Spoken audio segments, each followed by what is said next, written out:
मुंबईतील शाखाप्रमुखांची आदित्य ठाकरेंच्या मार्गदर्शनाखाली बैठक. पदाधिकाऱ्यांनी काम न केल्यास नव्या कार्यकर्त्यांना संधी देणार आदित्य ठाकरेंचा इशारा.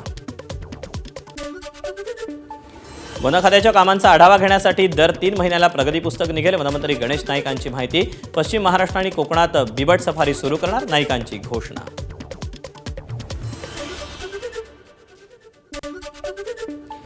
सातारा जिल्हा परिषदेच्या निवडणुकीत व्हीप भंग केल्याप्रकरणी राष्ट्रवादीच्या 3 सदस्यांविरोधात याचिका.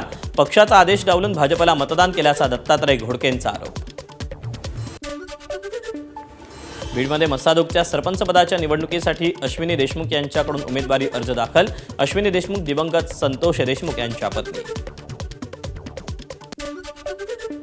कोल्हापुरात लग्न ठरवल्याच्या बहाणा करून तरुणाची 1,82,000ची फसवणूक. पन्हाळा तालुक्यातील गोलिवडे गावात वर्षभरापूर्वीची घटना. पोलिसांकडून पृथ्वीराज भोसले आणि विकास चौगुलेला अटक.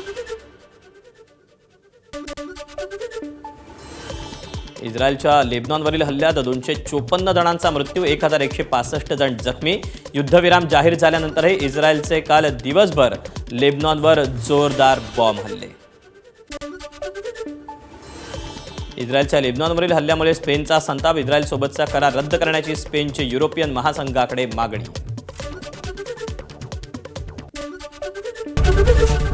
एबीपी माझा, उघडा डोळे बघा नीट.